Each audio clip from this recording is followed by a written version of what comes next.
네, 안녕하십니까. 오늘도 일상기도회를 통해 함께 하나님의 말씀을 나누기 원합니다. 오늘 우리가 함께 나눌 말씀은 고린도전서 15장 20절에서 34절까지의 본문입니다. 우리는 어제 15장 중반부의 말씀을 통해서 바울이 죽은 자의 부활이 없다고 주장하는 고린도 교회 성도들의 생각을 반박하는 내용을 함께 나누었죠. 그는 만약 부활이 없다면 그리스도의 부활도 없고 그리스도의 부활이 없다면 결국에 그들이 가지고 있는 지금 우리가 가지고 있는 복음도 헛되고 믿음도 헛되다라는 것을 말했습니다. 또한 부활이 없다면 이미 죽은 성도들도 망한 것이고 그리스도인들은 세상에서 가장 불쌍한 사람이 될 것이다 라고 이야기를 했죠. 그런데 오늘 본문에서는 바울이 더 이상 가정을 이야기하는 것이 아니라 오히려 우리가 어제 마지막 부분에 읽었던 20절 본문에서 분명한 선언으로 시작하고 있습니다. 20절에서 바울은 이렇게 기록하죠. 그러나 이제 그리스도께서 죽은 자 가운데서 다시 살아나사 잠자는 자들의 첫 열매가 되셨도다 라고 기록을 합니다. 앞선 단락에서 그대로 이어서 만약 부활이 없다면 이라는 가정이었다면 이제는 그러나 라는 역접의 접속사로 모든 가정을 뒤집습니다. 예수 그리스도는 실제로 살아나셨고 그 부활은 단지 예수님 한 분만의 사건이 아니라 장차 성도들에게 일어날 부활의 시작이라는 말을 하고 있죠. 바울은 이것을 예수님이 첫 열매가 되셨다라고 부릅니다. 구약에서 첫 열매는 어떤 의미를 가집니까? 올 수확 전체를 보증하는 의미를 가지고 있습니다. 마찬가지로 이 첫 열매라는 의미를 사용한 것은 예수님의 부활은 장차 모든 믿는 자들에게 일어날 부활을 보증하는 사건이 됩니다.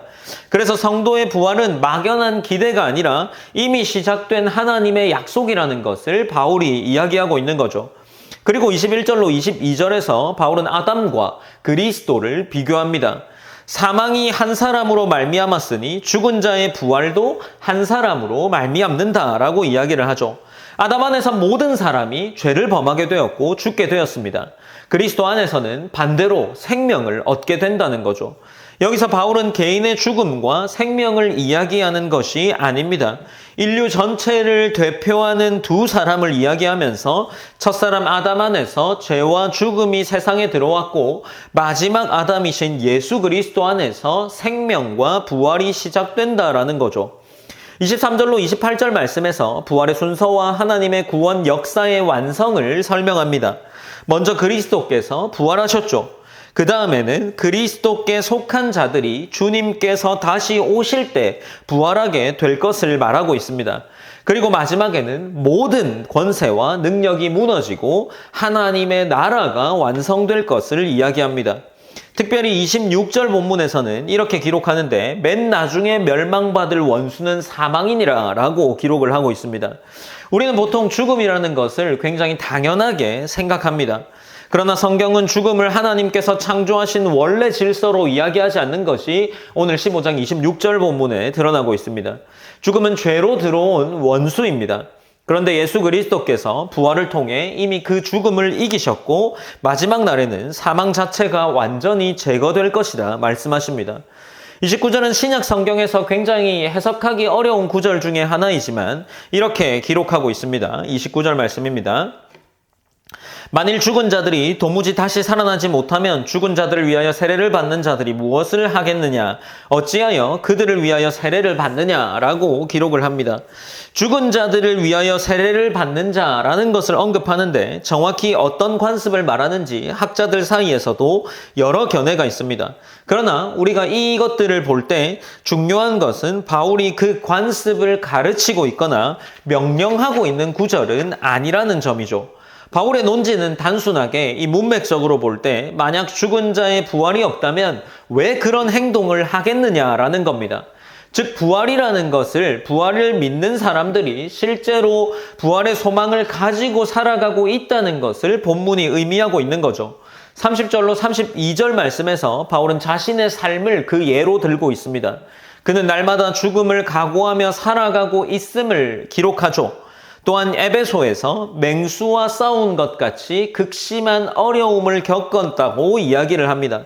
그런데 만약 부활이 없다면 그가 그렇게 살아야 할 이유가 없다라는 거죠. 그래서 바울은 죽은 자가 다시 살아나지 못한다면 내일 죽을 터이니 먹고 마시자라는 말을 인용해서 이야기합니다. 이것은 부활이 없는 세상이 결국 어떤 결론으로 흘러가게 될지를 말해주고 있는 거죠. 영원한 소망이 없다면 현재만 만족하고 사는 것이 바른 생각입니다. 그러나 바울은 부활을 믿기에 이러한 삶을 살지 않죠. 그는 현재의 고난보다 장차 나타날 그리스도의 영광, 삼위 하나님의 영광을 더 크게 바라보았습니다. 그래서 복음을 위해 자신의 삶을 기꺼이 헌신할 수 있었고 인내할 수 있었던 거죠. 그리고 33절로 34절 말씀에서 이렇게 권면을 합니다. 속지 말라. 악한 동무들은 선한 행실을 더럽히나니 깨어 의를 행하고 죄를 짓지 말라. 하나님을 알지 못하는 자가 있기로 내가 너희를 부끄럽게 하기 위하여 말하노라 라고 기록을 하고 있습니다.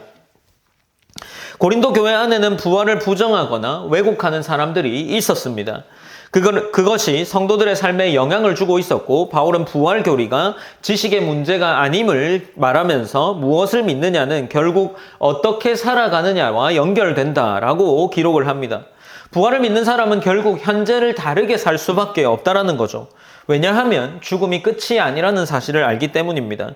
고린도전서 15장 20절로 34절 말씀에서는 이 부활이라는 것이 미래의 소망이라기보다 현재의 삶을 변화시키는 진리라는 것을 보여주고 있습니다. 예수 그리스도께서 부활하셨기에 우리에게 주어질 부활도 확실하고 죽음도 더 이상 최종적인 끝이 아니라는 사실을 이야기하는 거죠. 그래서 성도는 눈에 보이는 현실만을 따라 살아갈 수 없다는 겁니다. 하나님께서 약속하신 미래를 바라봐야 하고 오늘을 살아가야 한다라는 겁니다. 우리의 삶도 이것을 기억하며 살아가야 합니다. 예수 그리스도의 부활이 우리의 삶이 죽음이 끝이 아니라는 것을 말함과 동시에 우리를 마지막 날에 새롭게 하실 것이며 우리에게 주어진 죽음이라는 사망조차도 완전히 무너뜨리실 것을 이야기합니다. 그러므로 우리는 오늘도 부활의 소망 가운데 살아가야 합니다.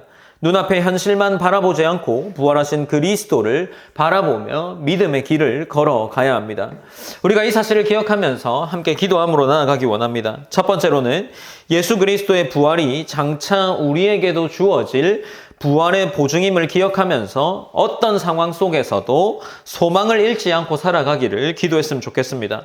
그리고 두 번째로 부활의 진리가 단순히 지식에 머무르지 않고 오늘의 삶과 선택을 변화시키는 믿음이 되어 하나님 앞에 깨어 살아가도록 기도했으면 좋겠습니다. 우리가 이 사실을 기억하면서 함께 우리의 삶을 위해서 기도하며 한 주를 마무리하기 원합니다. 기도하시겠습니다. 사랑의 하나님 감사합니다. 하나님 우리가 삶을 살아갈 때마다 하나님의 은혜를 기억하면서 우리의 일상을 보내는 것이 참으로 쉽지 않습니다.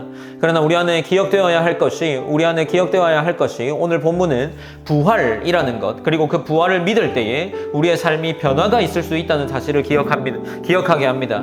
우리가 이 사실을 기억하면서 우리의 삶을 이어나갈 수 있게 하시고 우리가 하루하루를 살아갈 때 우리 가운데 주신 은혜 그리고 그 부활의 능력이 우리에게 영향력이 있을 수 있도록 하나님이 함께하여 주시옵소서. 그래야 내게 주어진 이 삶이 그저 단순히 하루하루를 살아가는 그 끝이 아니라 하늘의 영광을 바라보는 시각을 가지게 하시고 그 영광을 바라보는 시각으로 말미암아 하나님을 고백하고 하나님을 향한 삶을 살 수 있도록 하나님이 인도하여 주시옵소서. 하나님 한 주 동안 고생하게 하시고 또 한 주 동안 우리의 삶과 함께하여 주심에 감사의 고백을 올려드리며 주일까지 우리가 또 잘 보낼 수 있도록 인도하여 주시옵소서. 모든 영광 하나님께 올려드리며 살아계신 예수님의 이름으로 기도드립니다. 아멘.